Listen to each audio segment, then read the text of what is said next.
नमस्कार दोस्तों, मेरा नाम है आयुष और आज के इस वीडियो में हम बात करने वाले हैं LIC हाउसिंग फाइनेंस लिमिटेड के बारे में, जो कि इंडिया की दूसरी सबसे बड़ी हाउसिंग फाइनेंस लिमिटेड वाली कंपनी है जो हाउसिंग लोन देती है। उसमें इंडिया की दूसरी सबसे बड़ी कंपनी है। जो पहली कंपनी है उसका नाम है HDFC, उसके बाद इसी का नंबर आता है दोस्तों। तो इस वीडियो में हम बात करने वाले हैं LIC हाउसिंग फाइनेंस लिमिटेड के बिजनेस मॉडल के बारे में। हम एक छोटा सा फंडामेंटल एनालिसिस करेंगे, उसमें हम इनकम स्टेटमेंट देखेंगे, एक पीयर एनालिसिस करेंगे, हम वैल्यूएशन को जानेंगे कि वैल्यूएशन अभी कैसा है, और उसके बाद मैं आपको लास्ट में चार्ट्स के ऊपर बताऊंगा कि टेक्निकल एनालिसिस के अनुसार कोई बाइंग इस स्टॉक में बनती है कि नहीं। तो यही सारी चीज़ों के बारे में हम बात करने वाले हैं दोस्तों। एकदम बेसिक से शुरू करेंगे, फिर उसके बाद मैं थोड़ा एडवांस लेवल की चीज़ें आपको बताने वाला हूँ इस वीडियो में। तो अगर आपने चैनल को अभी तक सब्सक्राइब नहीं किया है तो प्लीज़ सब्सक्राइब करें और लाइक कीजिएगा इस वीडियो को अगर वीडियो पसंद आता है तो। चलिए अब हम देखते हैं इसका शेयर प्राइस। तो यहाँ पे जो शेयर प्राइस है दोस्तों वो 361 रुपीज़ है। और अगर एक छोटा सा टिकर टेप का इन्वेस्टमेंट चेकलिस्ट को अगर हम देख लें तो काफ़ी मदद मिलेगी। यहाँ पे दिखा रहा है कि स्टॉक जो है वो अंडर वैल्यूड है, FD से बढ़िया रिटर्न्स दिए हैं ऐसा दिखा रहा है। ये स्टॉक डिविडेंड भी प्रोवाइड करता है और बहुत ही कम ऐसी NBFCs हैं जो अच्छा डिविडेंड प्रोवाइड करती हैं, लेकिन ये उनमें से एक है। एंट्री पॉइंट के लिए अच्छा टाइम है। ये एक टेक्निकल एनालिसिस का इंडिकेटर है। यहाँ पे भी ग्रीन लाइट है और आप देख सकते हैं कोई भी रेड फ्लैग नहीं है क्योंकि डिफ़ॉल्ट की प्रोबेबिलिटी लो है। कर्जा ये कंपनी लेती है क्योंकि बिजनेस कर्जे के बिना चलेगा नहीं।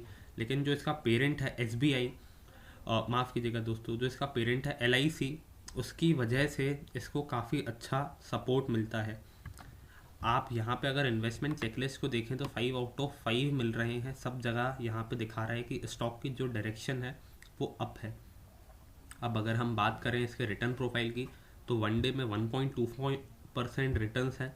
अगर 1 वीक में देखें तो 0.74% नेगेटिव रिटर्न्स है। 1 मंथ की बात करें तो 12% ऊपर गया है। अभी पिछले एक आध महीने से थोड़ी सी तेज़ी हमें देखने को मिली है इसके शेयर में।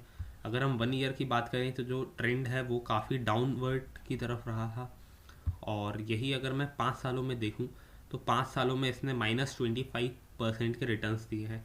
दोस्तों आपको पता ही होगा 2-3 साल पहले NBFC क्राइसिस करके एक चीज़ हुई थी, वो आई थी और उसकी वजह से NBFC जो शेयर्स हैं उनमें गिरावट अच्छी खासी देखने को मिली थी। इस स्टॉक का अगर आप हाई देखेंगे तो 794 रुपीज़ का हाई था और उसके बाद जो ये स्टॉक गिरता गया तो 185 रुपीज़ का लो बनाया। लेकिन अभी इसमें बहुत अच्छी हमें तेज़ी देखने को मिल रही है। और अगर हम मैक्सिमम पे देखें तो रिटर्न्स जो है वो 5000% से भी ज़्यादा है। कंपनी बहुत पहले से लिस्टेड है दोस्तों और अभी तक काफ़ी अच्छे रिटर्न्स दे चुकी है। अभी अगर मैं की मैट्रिक्स की तरफ नज़र डालूँ तो इसका जो P रेशो है वो 7.60 का है बस, और price to book value ratio 1 के आसपास है। दोस्तों ये वैल्यूएशन मेरे हिसाब से बहुत ही बढ़िया है, क्योंकि अगर आप P रेशो को देखें तो 7% का है। और अभी मैं आपको जब इनकम स्टेटमेंट पर दिखाऊंगा इनके फिगर्स तो आप खुद देख के समझ जाएंगे कि कंपनी ने कितना अच्छा परफॉर्म किया है पिछले कुछ समय से। सेक्टर का P रेशो 26 का है, price to book value ratio 2.32 का है। तो यहाँ पे तो देख के ऐसा समझ में आ रहा है कि भाई स्टॉक बहुत सस्ते वैल्यूएशन पे अवेलेबल है। 64% जो है एनालिस्ट बोल रहे हैं कि भाई इसको बाय कर लो। अब हम बात करते हैं कि LIC करती क्या है, ये चीज़ हमें समझनी चाहिए। तो दोस्तों ये जो LIC हाउसिंग फाइनेंस है इसका काम है हाउसिंग लोन्स को प्रोवाइड करना। अब हाउसिंग लोन्स ये किस किस को प्रोवाइड करते हैं हम वो देख लेते हैं। ये जब भी कोई नया कंस्ट्रक्शन वर्क होता है, रिपेयर होता है, रेनोवेशन होता है घरों में, फ्लैट्स में, और जो भी कॉरपोरेट बॉडीज़ होती हैं, बड़े बड़े कॉरपोरेट बिल्डर्स, ये उन सबको ये हाउसिंग लोन्स प्रोवाइड करती है। तो इकनॉमी के लिए एक अच्छा कंट्रीब्यूशन करती है ये कंपनी और साथ ही में प्रॉफिट भी बढ़िया कमाती है। ये जो कैपिटल है लोन देने के लिए मार्केट से बोरो करते हैं बॉन्ड्स के थ्रू, और वो सेम पैसा ये अपने कस्टमर्स को, अपने क्लाइंट्स को लोन में दे देते हैं। अब ये बात तो हो गई इसके बिजनेस मॉडल की। काफ़ी सिंपल बिजनेस मॉडल है। मार्केट से बॉन्ड्स के थ्रू आपने पैसा उठाया और उसी सेम पैसे को आपने लोगों को लेंड कर दिया और जो इंटरेस्ट है उसी से इस कंपनी की अर्निंग होती है। अब अगर मैं बात करूं इंडस्ट्री के रेवेन्यू ग्रोथ की तो वो 16% का एवरेज है इंडस्ट्री का, और यहाँ पे आप देख सकते हैं कि 12.5% की ही ग्रोथ यहाँ पे हमें देखने को मिली है। पर मेरे ख्याल से तो बिल्कुल भी बुरी नहीं है। लेकिन मार्केट शेयर थोड़ा सा गिर गया है। 5 साल पहले 14% हुआ करता था, अभी 12% है। जो इंडस्ट्री की नेट इनकम है दोस्तों, वो यहाँ पे बढ़ी है इसकी 11.48 से, और जो इंडस्ट्री का एवरेज है वो 0.53% है। तो नेट इनकम में बहुत अच्छी ग्रोथ देखने को मिली है।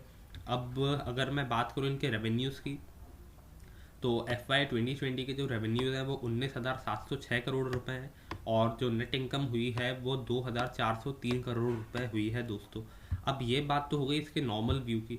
अब अगर मैं ग्रोथ व्यू देखूं यहाँ पे, तो हम देखेंगे कि जो रेवेन्यूज़ हैं उसमें एक भी ऐसा डाउन ईयर आपको देखने को नहीं मिलेगा। यहाँ जो रेवेन्यूज़ हैं वो हर साल 20%, 15%, 12% ऐसे आप देख सकते हैं कि जो रेवेन्यूज़ हैं वो काफ़ी अच्छे तरीके से बढ़े हैं। जो पिछले 5 सालों का एवरेज है वो 12.5% के आसपास आ रहा है। और जो नेट इनकम है यहाँ पे भी आप देख सकते हैं 11.86% की ग्रोथ है over the period of 5 years. तो रेवेन्यूज़ और प्रॉफिट इसमें कंसिस्टेंटली बढ़ रहे हैं। ये बात मुझे इस कंपनी में बहुत ही अच्छी लगी। ये बात तो हो गई फाइनेंशियल्स की। अब अगर मैं एक छोटा सा पीयर एनालिसिस करूं, तो आप यहाँ पे देख सकते हैं कि भाई काफ़ी सारी कंपनीज यहाँ पे लिस्टेड हैं। यहाँ पे हाउसिंग डेवलपमेंट फाइनेंस कॉर्पोरेशन, जिसको हम HDFC बोलते हैं, वो भी लिस्टेड है। उसका पी रेशो आप यहाँ पे देख सकते हैं कि जो पी रेशो है वो 19.78 है। लेकिन अगर इसी की जगह हम बात करें अपनी LIC हाउसिंग फाइनेंस की, तो इसका जो पी रेशो है वो मात्र 7.61 है। और यहाँ पे जो बाकी कंपनीज हैं दोस्तों, जैसे Reliance home finance limited, Dewan housing finance limited, Indiabulls housing finance limited, जो कि इतनी अच्छी कंपनीज नहीं है, इनको ओन किया जाता है प्राइवेट ओनर्स के द्वारा, इनका पी रेशो भी इतना कम है। और ये जो गवर्नमेंट ओन्ड कंपनी है LIC हाउसिंग फाइनेंस, इसका पी रेशो काफ़ी कम है। और ये जो इसकी फंक्शनिंग है वो भी बहुत स्मूथ रही है। इसमें ज़्यादा फंडामेंटली आप बोल सकते हैं कि कंपनी काफ़ी स्ट्रॉन्ग है। डिविडेंड यील्ड भी अच्छा है 2.21%। तो मेरे हिसाब से ये जो स्टॉक है ये फंडामेंटली काफ़ी सस्ता है। अभी मार्केट इतना ऊपर है, फिर भी ये स्टॉक जो है मुझे बहुत सॉलिड दिख रहा है दोस्तों। तो आप अगर चाहें तो आप इसमें फंडामेंटली के हिसाब से बाय कर सकते हैं 2 से 3 साल के लिए, क्योंकि रेवेन्यूज़ भी अप हैं, प्रॉफिट भी अप हैं। तो मेरे ख्याल से प्रॉफिट की पॉसिबिलिटी काफ़ी अच्छी है इसमें। अब यहाँ पे अगर मैं चार्ट्स के ऊपर बात करूँ दोस्तों, तो आप देख सकते हैं कि इसने जो लो है वो 24 मार्च 2020 में बनाया था 189 रुपीज़ का, और अभी जो ये ट्रेड है ये 362 रुपीज़ के आसपास कर रहा है। ये जो स्टॉक है दोस्तों, ये गोल्डन क्रॉसओवर दे चुका है।